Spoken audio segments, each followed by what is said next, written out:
एक यूनियन अध्यक्ष Shahjahanpur e rickshaw के होने के नाते जो सर एक सवाल है आपसे कि अभी आपने कहा कि 156 की लिस्ट हमारे पास है, सिर्फ वही चलेंगे रूट नंबर 4 पे, क्योंकि इससे पहले महफूज नाम है हमारा ई रिक्शा यूनियन अध्यक्ष।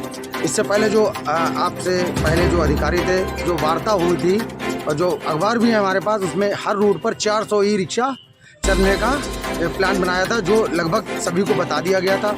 उसके थ्रू सिर्फ वही ई रिक्शा जो आपने 156 बताए हैं वो पूरी तरीके से कंप्लीट है जो आपने कहा। बाकी और रूटों पे भी लगभग ई रिक्शा चल रहे हैं।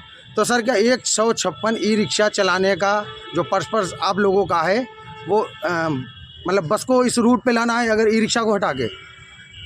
4 नंबर रूट पे ई रिक्शा ई बसें चल रही हैं और जो 156 ई रिक्शा की आप बात कर रहे हैं वो हमारे पास जो सूची अभी उपलब्ध है ये चलेंगे और उसके बाद आवश्यकता अनुसार अधिकारियों से अनुमति लेके और सवारियां बढ़ाई जाएंगी। ठीक है सर। अच्छा, दूसरा सवाल कि ई रिक्शा को हमेशा प्रताड़ित किया जाता है हर किसी के द्वारा। एक गरीब ई रिक्शा कहीं पे उसके स्टैंड नहीं है, लगातार हमारी 8 साल से मांग है।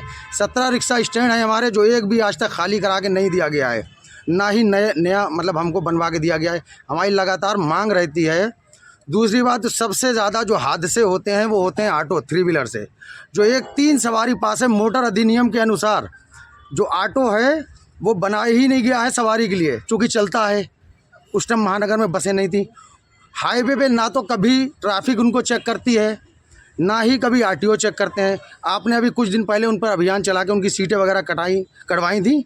तो ऐसा क्या होगा कि 24 घंटे के अंदर उनकी सीटें फिर से जुड़ के और उससे अत्यधिक सवारी बढ़ा के ढो रहे हैं। और सबसे ज़्यादा हादसे ई रिक्शा से ना के बराबर होते हैं, बहुत ही कम, क्योंकि सिटी के अंदर चलते हैं। सबसे ज़्यादा ऑटो से होते हैं। उन पर कार्रवाई क्यों नहीं होती है? ना आपके द्वारा की जाती है, ना आरटीओ के द्वारा की जाती है।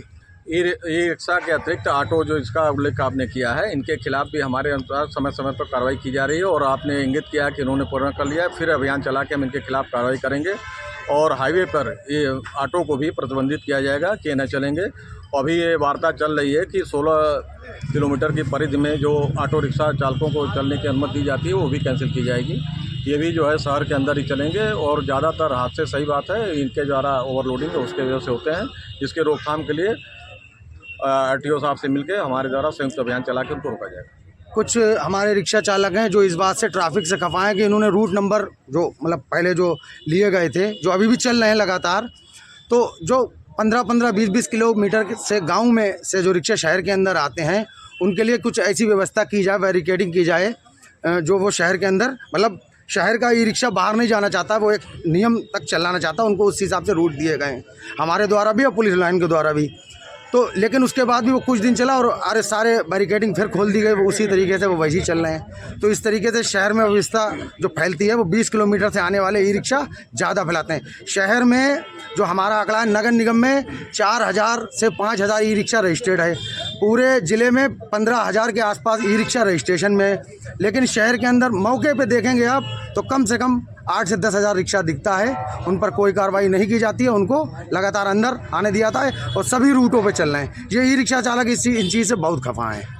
अगर आपके पास इनके नगर निगम में जो पंजीकृत हैं, मैं उनके यहाँ से सूची ले लूँगा और अगर आपके पास उपलब्ध हो तो मुझे उपलब्ध करा दें, इसकी भी कार्रवाई की जाएगी। जो अगर ई रिक्शा बाहर से आकर यहाँ बिना नगर निगम में पंजीकृत हो चल रहे हैं उनको भी सीज करके और उनको रोका जाएगा। पुनः जैसे आप व्यवस्था बता रहे हैं कि पहले बैरिकेडिंग लगा रोका जा रहा था, उस तरह की कार्रवाई पुनः।